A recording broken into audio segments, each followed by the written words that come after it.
Good morning dear students. આજે આપણો topic છે તત્વયોગમિતીય. તત્વયોગમિતીય એટલે શું કે મોલને આધારે દળ નક્કી કરી યોગ્ય વહેંચણી કરવી, બરાબર, યોગ્ય ગણતરી કરવી. બરાબર. તો ટૂંકમાં મોલ પ્રમાણને આધારે પ્રક્રિયકો નિપજોની જે કંઈ આપણે ગણતરી બતાવીએ એને તત્વયોગમિતિ કહેવામાં આવે. મોલને આધારે પ્રક્રિયકો નિપજોની ગણતરીને તત્વયોગમિતિય કહેવામાં આવે. બરાબર. અહીંયા આગળ આ એક સમીકરણ આપ્યું છે. તો એમાં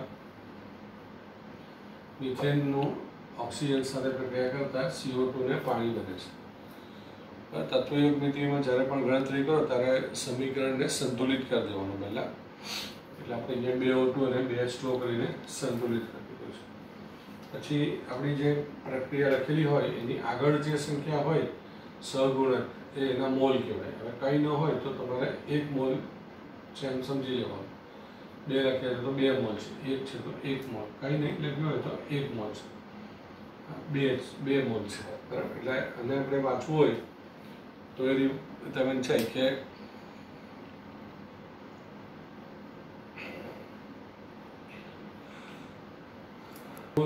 મિથેન વાયુનું 2 મોલ ઓક્સિજન સાથે પ્રક્રિયા થઈને 1 મોલ CO2 વાયુ અને 2 મોલ પાણી બને છે.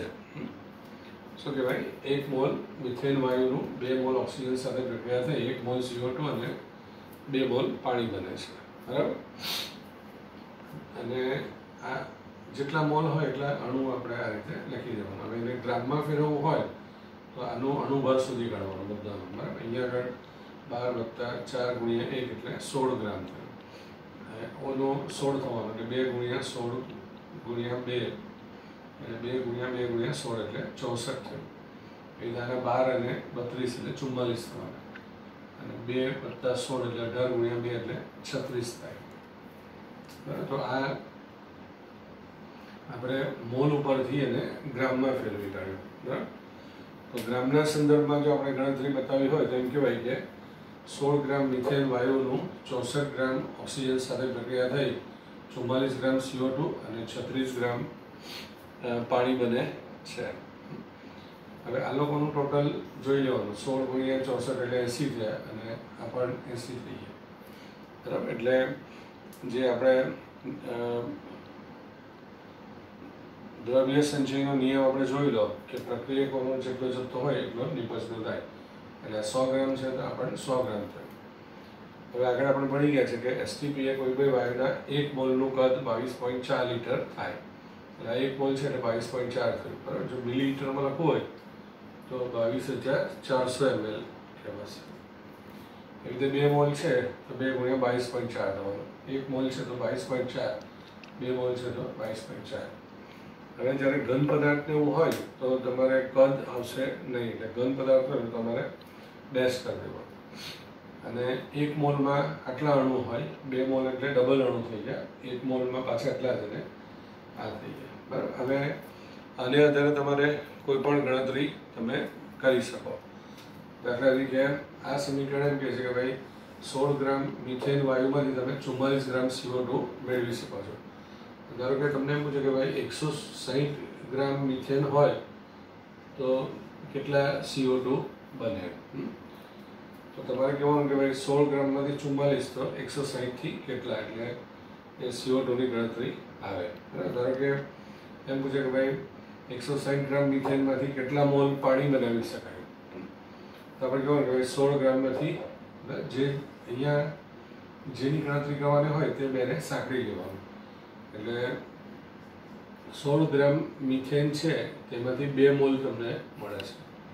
તો ધારો કે 160 ગ્રામ મિથેન આપ્યું હોય તો કેટલા મળશે? એટલે 160 × 2/16 એટલે ટૂંકમાં તમને 20 મોલ જેટલા પાણી મળશે. બરાબર. એવી રીતે દરેક ગણતરીઓ તમે આ પ્રમાણે કરી શકો. એટલે જે કંઈ આપ્યું હોય તેના પરથી જે ગણતરી કરવાની હોય, મોલ કરવાનું છે, કદ ગણવાનું છે, વજન ગણવાનું છે, તે પ્રમાણે તેને સાંકળી લેવાનું. તો આ રીતે જે બધી ગણતરીઓ કરીએ એને તત્વયોગમિતીય કહેવામાં આવે. હવે તમને અહીંયા આગળ મેં બે ઉદાહરણ એક આપ્યા છે. એક આ પ્રોપેનનું ઉદાહરણ આપ્યું છે, એમાં બધી ગણતરીઓ અહીંયા બતાવી છે અને એના પરથી પછી અલગ અલગ જવાબ કેવી રીતે શોધવાના એના બે બતાવ્યા છે. એટલે અહીંયા સુધી બધું આને લગતું જ છે બધું, એટલે તમે જોશો એટલે એના બધી ખબર પડી જશે. અને આ એક એમોનિયા સાથેની પ્રક્રિયા સંતુલિત કરીને આપે છે. આ બધી ગણતરી બતાવી છે અને આ બધી ગણતરીઓ તમારે એના પરથી કરવાની છે. ધારો કે કદ ઉપરથી તમારે વજન શોધવાનું હોય તો કદ અને વજનને લઈ લેવાનું કે ભાઈ આટલા કદથી આટલું મળે તો જે કંઈ આપ્યું હોય તેનાથી કેટલું હોય. બરાબર, ધારો કે અહીંયા પૂછ્યું છે કે 10 મોલ NH3 માટે કેટલા O2ની જરૂર પડે, તો તમારે કહેવાનું કે ભાઈ 4 મોલ માટે 5 O2ની જરૂર પડે, તો 10 મોલ માટે કેટલા, એ રીતે જવાબ આવી જાય. પછી 51 ગ્રામ NH3 માંથી કેટલા લીટર NO બનશે એમ કહે છે. તો આ 68 ગ્રામ છે તો એમાંથી તમારું 4 × 22.4 લીટર NO બને છે. તો 51 માંથી કેટલા, જે રીતે તમને ગણતરી કરવાની હોય તે બેને સાંકળી લેવાનું. બરાબર, એટલે એ જે કંઈ આવશે તો આ બધી ગણતરીઓ જે થઈ એને કહેવાય તત્વયોગમિતીય કહેવાય. બરાબર, જે કંઈ ગણતરી કરો તે એમાં તમારે શું કરવાનું, સમીકરણને બેલેન્સ કરી દેવાનું અને પછી તમારે ગણતરી કરવાની. બરાબર, ધારો કે અહીંયા હું તમને એક બીજું ઉદાહરણ આપું કે ધારો કે N2 વાયુ અને H2 વાયુ વચ્ચે પ્રક્રિયા થઈને એમોનિયા વાયુ બને છે. તો અહીંયા આગળ તમારે N2 છે એટલે અહીંયા 2 કરી દો, એટલે H6 થઈ ગયા એટલે 3 કરી દો. બરાબર, એટલે અહીંયા કંઈ નથી એટલે 1 મોલ સમજવાનું. 3 ગુણક છે એટલે 3 મોલ છે, 2 ગુણક છે એટલે 2 મોલ છે એમ સમજવાનું. એ જ રીતે અણુની સંખ્યા પણ એ જ પ્રમાણ બતાવી હોય, 1, 3 અને 2. એટલે એમ કહે છે કે ભાઈ 1 મોલ નાઇટ્રોજન વાયુ 3 મોલ H2 સાથે પ્રક્રિયા કરીને 2 મોલ એમોનિયા બનાવે છે. હવે એનું દળ ગ્રામમાં શોધવાનું હોય તો N2 એટલે 2 × 14 એટલે 28 અને 3 × 2 એટલે 6 અને N ના 14 + 3 એટલે 17 × 2 = 34 ગ્રામ. તો આ તમારું થઈ ગયું કે ભાઈ 28 ગ્રામ નાઇટ્રોજન અને 6 ગ્રામ હાઇડ્રોજન વચ્ચે પ્રક્રિયા થઈને 34 ગ્રામ એમોનિયા મળે છે. બરાબર, હવે 1 મોલ છે તો 1 મોલનું કદ 22.4 લીટર બતાવી દેવાનું, અથવા તો 22,400 ml. 3 મોલ હોય તો 1 મોલનું કદ હંમેશા 22.4 જ થવાનું, એટલે 3 મોલ છે તો 3 × અહીંયા 2 છે તો 2 × 22.4 લીટર. બરાબર, અને અણુની સંખ્યા 1 મોલમાં આપણે એવોગેડ્રો જેટલી બતાવી દેવાની. 3 મોલ છે તો 3 × આટલી થઈ ગઈ. બરાબર, અને 2 × આ પ્રમાણે થઈ. હવે તમારે અલગ અલગ ગણતરી કરવાની હોય તો તમે એ પ્રમાણે કરી શકો. બરાબર, ધારો કે તમને એમ પૂછે કે ભાઈ આપણી પાસે 44.8 લીટર નાઇટ્રોજન વાયુ છે તો એમાંથી તમે કેટલા ગ્રામ એમોનિયા બનાવી શકો. 44.8 લીટર નાઇટ્રોજનમાંથી કેટલા ગ્રામ એમોનિયા બનાવી શકો. તો તમારે શું કરવાનું કે આ લીટરવાળું અને આ વજનવાળી બે ગણતરીઓ ભેગી કરવાની. બરાબર, અહીંયા પરથી તમારે કહેવાનું કે 22.4 લીટર જો તમે નાઇટ્રોજન લો તો તમારે 34 ગ્રામ બનાવી શકાય. તો 44.8 લીટર લો તો કેટલા બનાવી શકાય, એટલે 34 ને ડબલ થઈ જશે એટલે 68 ગ્રામ તમે બનાવી શકો. બરાબર, આ રીતની ગણતરી કરવાની આવશે. બરાબર, ધારો કે એમ પૂછે કે ભાઈ 28 ગ્રામમાંથી તમે આટલા લીટર એમોનિયા બનાવી શકો તો 56 ગ્રામમાંથી કેટલા બનાવી શકાય. તો જે આપ્યું હોય તે બે ટૂંકમાં આના ઉપરથી તમારે લઈ લેવાનું. બે ઉદાહરણ છે મેં તમને સમજાવ્યા છે, એને બરાબર સમજશો તો તમને ખ્યાલ આવી જશે. બરાબર, તો આ જે કંઈ થઈ એને કહેવાય તત્વયોગમિતીય કહેવાય. બરાબર, ત્યાર પછી આપણે બીજો જે પ્રશ્ન ભણવાનો છે એ તત્વોનું ટકાવાર પ્રમાણ. તો બહુ સરળ છે, જે તત્વનું જે તે સંયોજનમાં જેટલું ફાળો હોય એ પ્રમાણે એના ટકા આવે.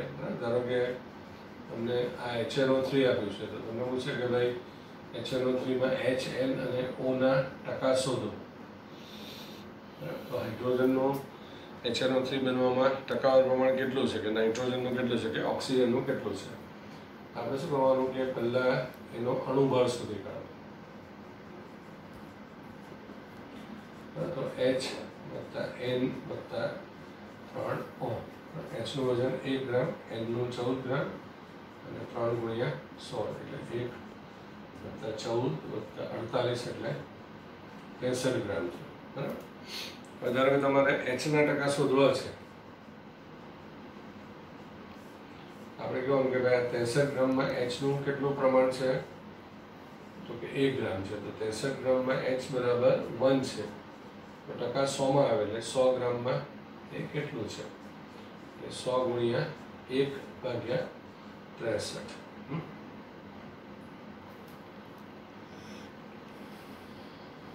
એટલે તમારું 100/63 કરશો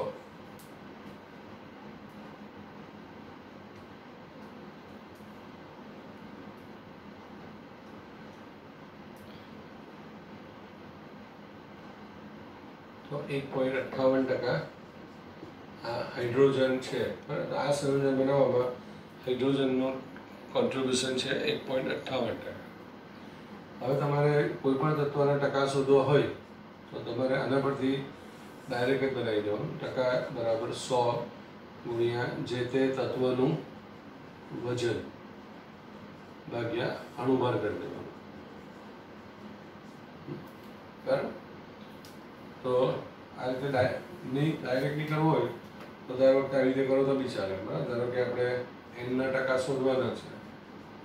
આપણે કહેવાનું કે ભાઈ 63 ગ્રામમાં 14 છે તો 100માં કેટલા છે, એટલે 100 × 14/63 એટલે Nના ટકા આવી જશે. બરાબર. જો હવે અહીંયા બી તમને કીધું Nના ટકા શોધવાના હોય તો 100 × Nનું વજન. Nનું વજન કેટલું છે, 14 છે, તો એ મૂકી દેવાનું. અને એનો અણુભાર કેટલો છે, તો 63 છે. 63 મૂકી દેવાનું. આ બંને સૂત્ર સરખા થઈ ગયા. હવે ધારો કે તમારે ઓનું ટકા શોધવા છે.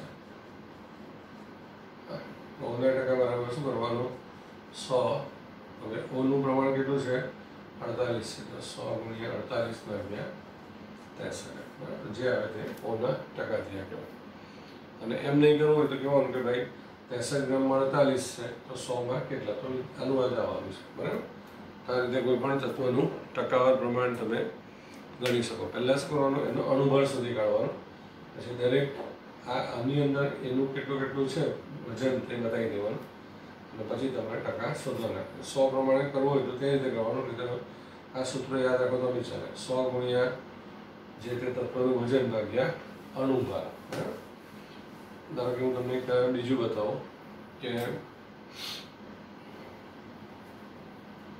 માની લો કે આવું આપ્યું છે CuSO4 5H2O. હવે આની અંદર અણુભાર શોધી કાઢવાનું, કોપર. બરાબર.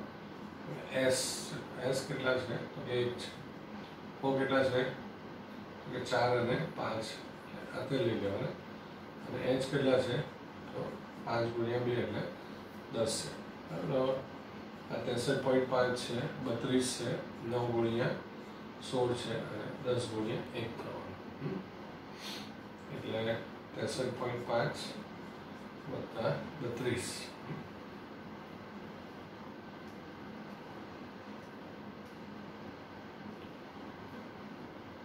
આ 144 અને 10.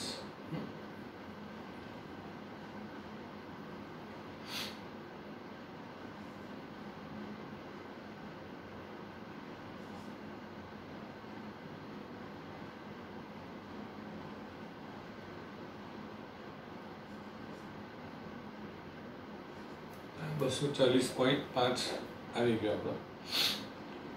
હવે તમારે ધારો કે કોપરના ટકા શોધવા હોય તો કહેવાનું કે ભાઈ 240.5માં Cuનું પ્રમાણ છે 63.5.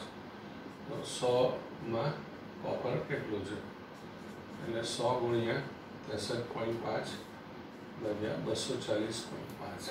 તમે કીધું ને કે 100 ગુણ્યા જે તે તત્વનું વજન ભાગ્યા અણુભાર. બરાબર, ધારો કે એચના ટકા શોધવા છે તમારે, તો 100/240.5 તો દર વખતે સરખું જ આવવાનું. બરાબર, હવે એચ કેટલું છે? 10 છે, તમારે 10 મૂકી દેવાનું. ધારો કે એસના ટકા શોધવાના છે, તો અહીંયા જે એસનું પ્રમાણ છે કેટલું છે? 32 છે, તો એ 32 થાય. ધારો કે ઓના ટકા આપણે શોધવાના છે, તો ઓ કેટલું છે? 144 છે. આ રીતે બરાબર. તો ટકાનું પ્રમાણ શોધવાનું સરળ છે. એમાં પણ તમને આ બે જે મેં ઉદાહરણ આપ્યા એના કરતાં અલગ જ ઉદાહરણ આપેલા છે અને થોડાક પ્રેક્ટિસ માટે પણ આપ્યા છે, તો તે પણ તમારે શોધી કાઢવા. બરાબર.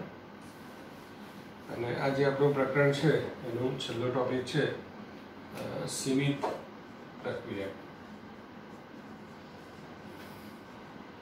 સીમિત એટલે અંગ્રેજીમાં વધારે વપરાશ છે. સીમિત એટલે ચોક્કસ, ઓછું, નિશ્ચિત. બરાબર. તો આપણે કોઈ પણ પ્રક્રિયા કરીએ તો આપણે પ્રક્રિયકો લીધા હોય, ધારો કે એ અને બી લીધા હોય અને આ લોકો એ બી બનાવે છે.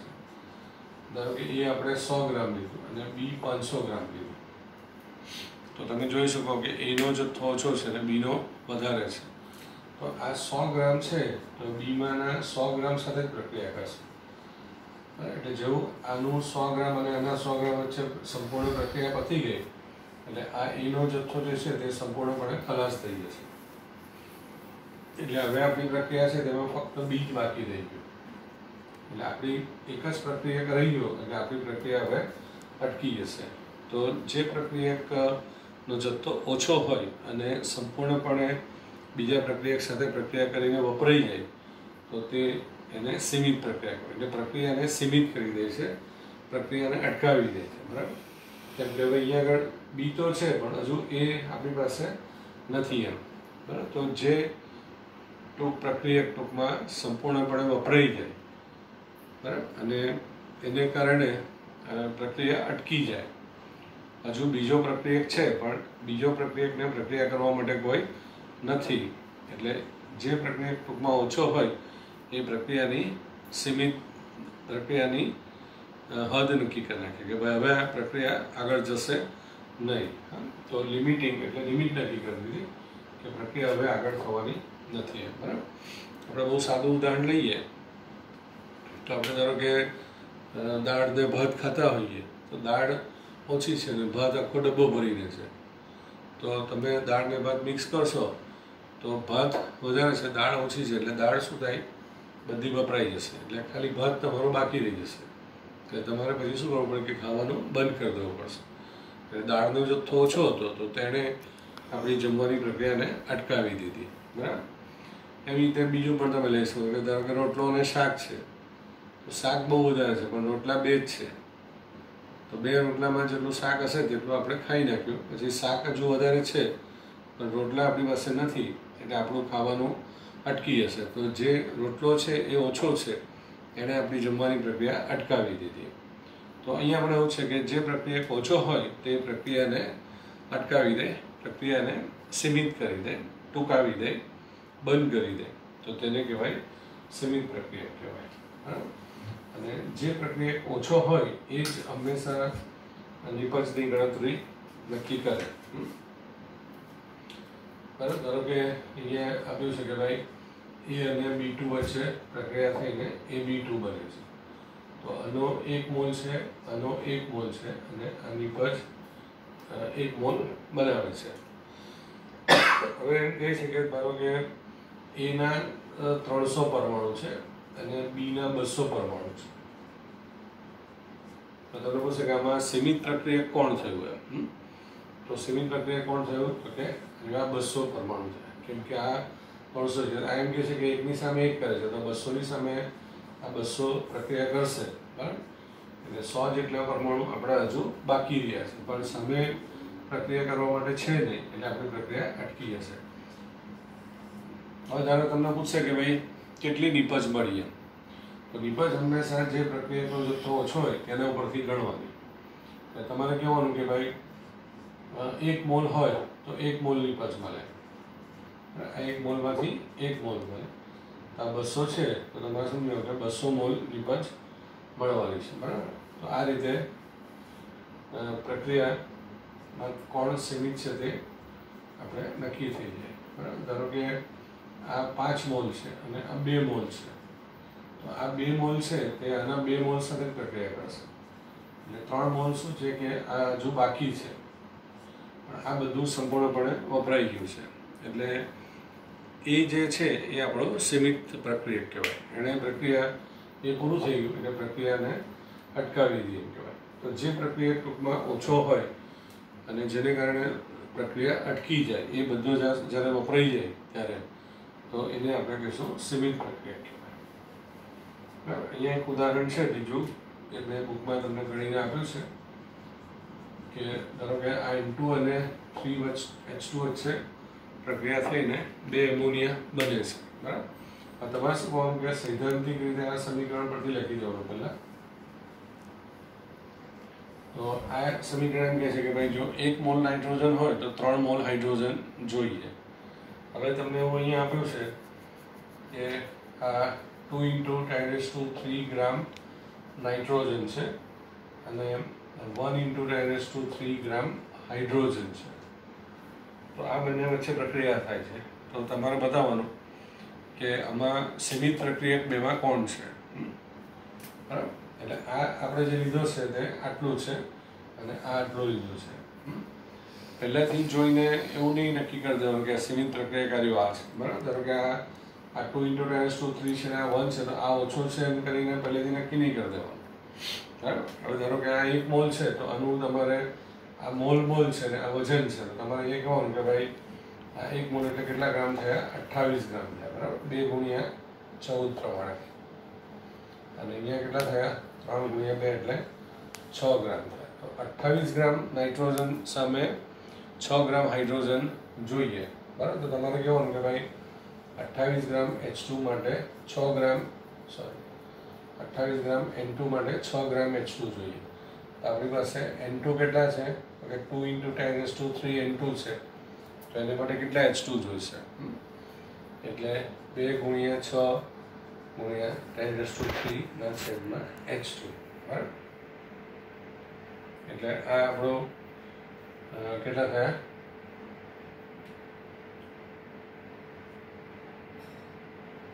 12.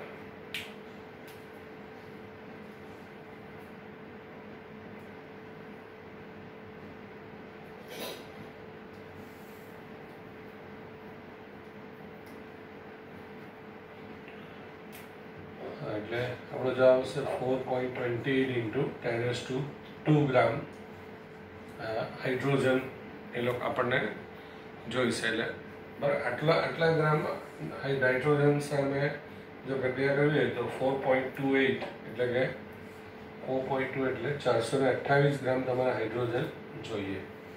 તમારી પાસે હાઇડ્રોજન કેટલું છે? 1 × 10⁻³ ગ્રામ એટલે કે આપણી પાસે તો હાઇડ્રોજન તો 1000 ગ્રામ છે.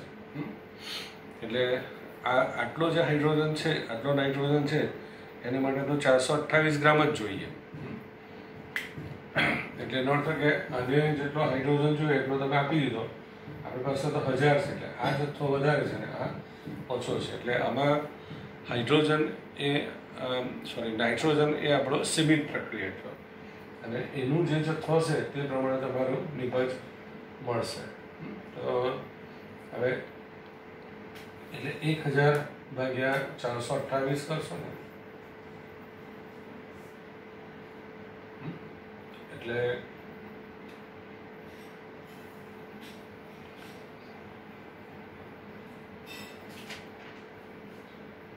તો 572 ગ્રામ જેટલો આપણી પાસે હાઇડ્રોજન હજુ બાકી છે, બરાબર. એટલે તમને એના પરથી ખબર પડી જાય કે કોણ વધારે છે. હવે તમારે અહીંયા કીધું કે ભાઈ 28 ગ્રામ, 6 ગ્રામ અને 34 ગ્રામ છે. તો આપણો સીમિત પ્રક્રિયાકારીઓ આ છે. તો આ ઓછો છે એટલે એ તમારું નિપજ નક્કી કરે. એટલે તમારે કહેવાનું કે ભાઈ 28 ગ્રામ નાઇટ્રોજન એ 34 ગ્રામ નિપજ બનાવે છે. તો આ 2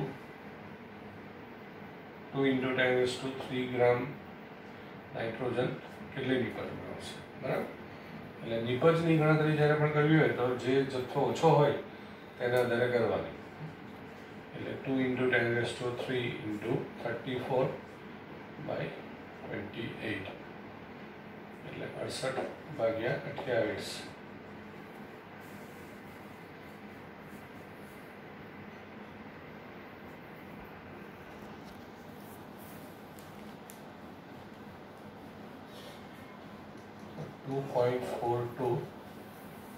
બરાબર, આટલો ગ્રામ એમોનિયા તમારો બનશે, બરાબર. તો આ રીતે જે સીમિત પ્રક્રિયક હોય, જે ઓછા જથ્થામાં લીધેલો હોય બેમાં, એ આપણી પ્રક્રિયાને નક્કી કરે કે કેટલી ક્યાં સુધી ચાલશે અને કેટલું નિપજ બનાવશે. તો આની અંદર જે કંઈ તમને હોમવર્ક એ બધું આપ્યું છે તે તમારે બરાબર કરી દેજો. અને આવતી વખતથી આપણે આ બીજું પ્રકરણ છે પરમાણુ રચના એ શરૂ કરીશું.